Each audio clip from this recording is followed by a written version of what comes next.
Si vous voulez, j'ai fait une nouvelle installation à l'intérieur. Parce que j'ai eu une catastrophe. J'ai eu une attaque de fouine, elle est passée en dessous de la caravane là. Elle m'a plié la tôle. Et puis elle m'a fait un carnage à l'intérieur. Si vous voulez, ici j'avais tous les oiseaux que je faisais voler. Et l'autre côté, j'avais les reproducteurs, j'avais 3 couples.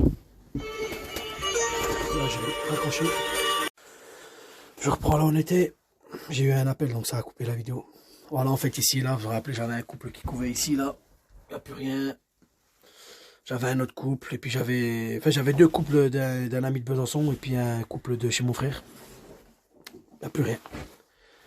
Il est passé par ce côté de la caravane, là, il a... Vous voyez ici, là. Il a tout bouffé le polystyrène, il est passé par en dessous. Et puis... Il a carrément sorti les pigeons, hein. Plus rien du tout. Il restait plus que les plumes là, et puis un peu de plumes en dehors de la caravane. Et ça va en direction du bois. Il a mangé il a mangé les 6 pigeons, quoi, les 3 couples qu'il y avait là. Sans pitié. C'est pas, il en a pris un, puis il en a repris un autre, où il m'a laissé le temps de réagir. J'avais jamais eu une attaque comme ça de la vie. Hein. Généralement, il y a un pigeon qui se fait bouffer le soir. Ça m'est déjà arrivé par des rats ou des trucs comme ça. Mais là, ça m'a tout bouffé. Il n'y a plus rien. Donc voilà, on recommence. On va maintenant dans les jeunes là, on va en sélectionner quelques-uns. Après qu'ils aient bien volé, quoi. Donc du coup, ouais, j'ai eu l'attaque de rapace, j'ai eu l'attaque de fouine. Ça a vraiment démoralisé les pigeons en plus de moi, quoi. Moi, ça m'a vraiment dégoûté. Donc on va faire voler les jeunes là, et puis selon ce qui sortira de correct, et bien, on va refaire des couples, quoi. Donc ce que j'ai fait, c'est en attendant que j'attrape la fouine, là, j'ai fait une cage, comme ça. Pour pouvoir les enfermer le soir. Avec deux poutres pour qu'ils se posent dessus, pour pas qu'ils se battent, quoi. Donc c'est vraiment bien fermé de chaque côté. Le soir, je les enferme dedans, arrivé la journée, je les relâche, ils peuvent rester comme ça la journée. Il faut qu'ils aient de l'espace pour pas qu'ils se battent, quoi. Puis après, ben, en attendant que j'attrape la fouine, quoi. Vu qu'elle m'a pris 6 pigeons, on va pas venir dans les 2-3 jours, elle va pas venir. Ce que j'ai fait, c'est que j'ai mis un œuf là, puis j'en ai mis au fond là-bas. Voilà. Donc on verra bien si j'arrive à l'attraper.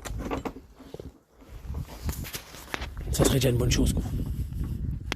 Bon bah du coup, bon là il y a une bonne nouvelle aujourd'hui. C'est que j'ai attrapé la bête qui m'a massacré les pigeons. Et je vous mens pas, hein, c'est une sacrée bête. Hein. Elle est impressionnante. Hein. Je n'aurais pas cru je sais pas si c'est une fouine ou une belette. J'aurais pas cru que ça aurait été aussi impressionnant que ça. C'est vraiment sauvage. Hein. Regarde.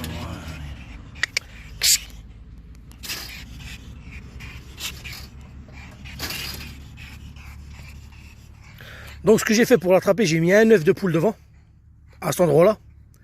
Parce que je sais qu'elle va venir, elle va la prendre. Mais là, ça faisait déjà 3-4 jours, une semaine que j'attendais, parce que ben, elle mangeait les pigeons qu'elle avait pris en réserve, je pense. Et du coup, j'avais des poussins qui étaient malades, bah, qui sont morts, quoi, du coup. Et j'ai pris les œufs des couples de pigeons qu'il y avait à l'intérieur.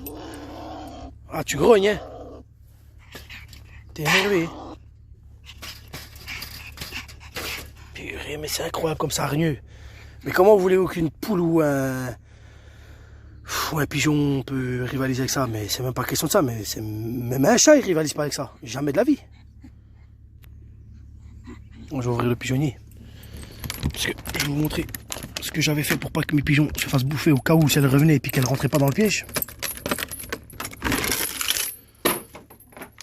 Vous savez, j'avais fait une espèce de cage. Bon là, il me reste plus que 2 Adana hein, sur les 3 que j'avais. Parce que j'en ai un qui s'est fait prendre par un rapace. Lui, il est là, il est fini sa venue. Et puis les autres, ben là, je vais pouvoir les lâcher là. Voilà, ça se passe comme ça le matin. On les rentre tous les soirs. Et tous les matins, on les rouvre. Bon, j'ai plus qu'à mettre l'eau par terre. Pour pas qu'ils restent sans eau. Puis du coup, ben voilà, là, c'est vraiment une bonne nouvelle, quoi. Parce que, quand je vous dis, ici, il m'avait massacré les pigeons qu'il y avait ici, là. Il était passé par le coin là-bas, il avait bouffé là, il avait plié la tôle, il avait bouffé le bas. Et il est sorti, il a tout mangé, il m'avait laissé seulement 2 œufs ici. Les œufs, quand je suis venu, ils étaient froids, puis ça m'intéressait pas de les remettre sous un autre pigeon, sous un autre couple que j'avais en bas ou quoi que ce soit. J'étais vraiment dégoûté. Là, je suis vraiment content, en fait, d'avoir attrapé. Je me suis débarrassé déjà d'une colle, là, on va dire. je vais la prendre, je vais la ramener à une cinquantaine de kilomètres de la maison, quoi. Voilà, voilà. Bon, bah, bonne journée.